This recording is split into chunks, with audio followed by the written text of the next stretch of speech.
Hello. Today we're going to talk about the filing in Singapore of the annual employer's return. This is where you disclose to IRS what you've paid your staff in the year. So what is it? Well, exactly that. It reports the remuneration, so that's not just salary, of staff in Singapore for the year to 31/12.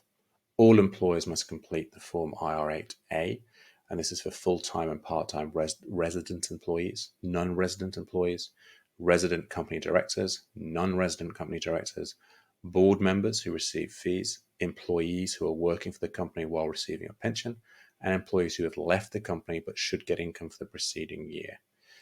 That is quite encompassing, so make sure that this is done.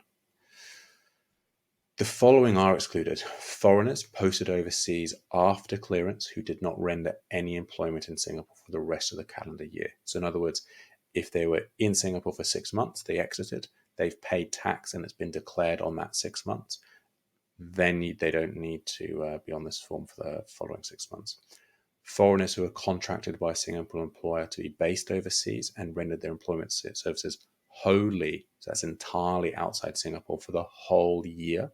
So all 12 months they weren't in Singapore, they did no services in Singapore. And foreigners who've left the company where IR21 is required, and that's notified the authorities that they've left the job in the country, etc. It's part of the clearance processes.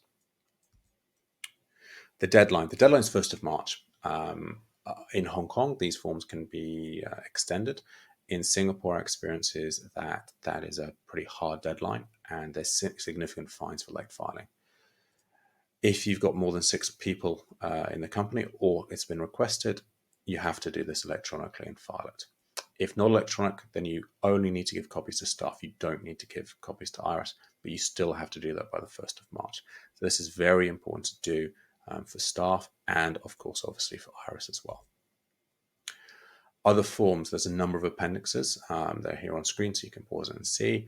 The one that I would highlight to you is Form IR8S, which is where excess CPF contributions are made by the employer.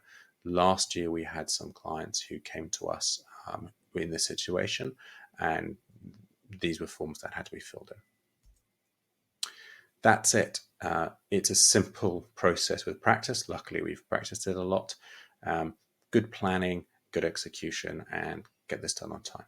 Thank you very much.